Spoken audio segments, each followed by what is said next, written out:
e declarou, né, em 1143 a independência do condado, que passou então a se chamar Reino de Portugal.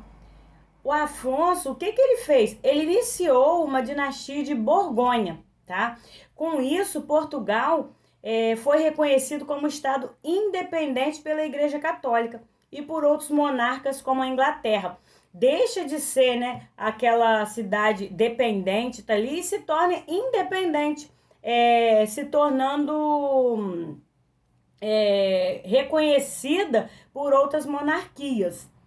Os reis da dinastia de Borgonha, que governaram Portugal entre 1143 e 1385, mantiveram o poder centralizado, ou seja, para eles, né, não era aquela coisa que todos o seu redor tivesse o mesmo poder, não, era centralizado ali em Portugal, né? Tudo que era feito girava em torno de uma economia própria deles, tá? E mantiveram, e para isso eles distribuíam terras e castelos fortificados para os nobres, tá? E religiosos da sua cidade. Em troca, o que eles faziam? Eles exigiam o pagamento de tributos e fidelidade absoluta, fazendo com que essas pessoas, eles ganhavam, né, os castelos e aquelas terras, mas eles tinham que ter fidelidade absoluta aos seus reis, a essa dinastia que estava chegando. Essa oferta, né, de privilégio em troca de apoio e fidelidade foi muito importante, pois com muitos nobres de Portugal tinha vínculos, né, com reinos de Castela.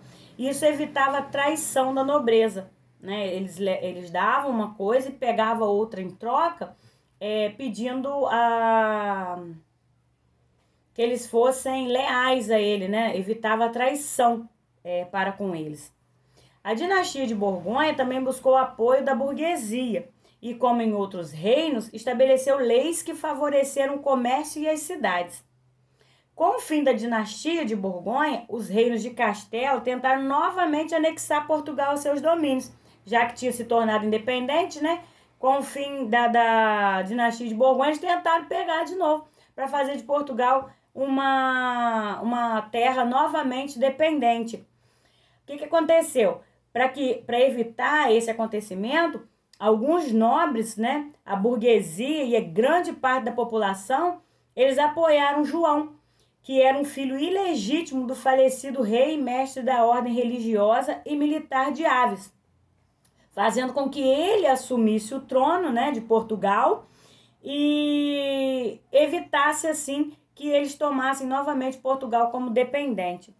E esse acontecimento ficou conhecido como a Revolução de Aves, tá? Em 1385, o Dom João foi aclamado rei, iniciando assim a dinastia de Aves. Primeiro foi a Revolução, porque eles pegaram esse rei, né, lá de Aves, e fizeram com que ele assumisse o trono de Portugal.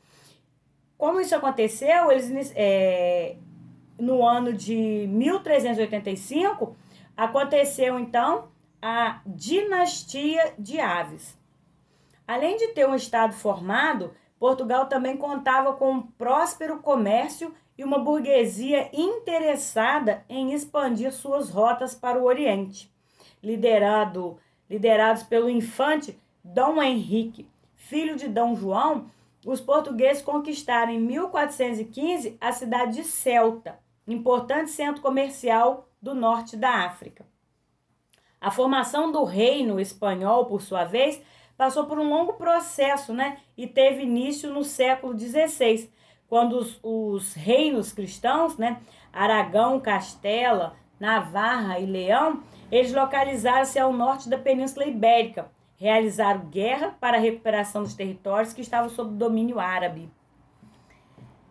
Em 1469, o casamento de Fernando, rei de Aragão, com Isabel, rainha de Castela, permitiu a união dos dois reinos. Eram dois reinos cristãos, e o que aconteceu? Eles deram origem à Espanha unificada. Fernando e Isabel, eles ficaram conhecidos como os reis católicos, tá? Pela forte motivação religiosa que tiveram na expulsão dos muçulmanos da Península Ibérica. A vitória final ocorreu com a conquista da cidade de Granada, em 1492. A forte ligação dos reis espanhóis com a Igreja Católica foi também uma das principais características da monarquia que se formou na Espanha. Tá joia? Então, quer dizer, eram acontecimentos que juntavam religiões, juntavam reinos, né?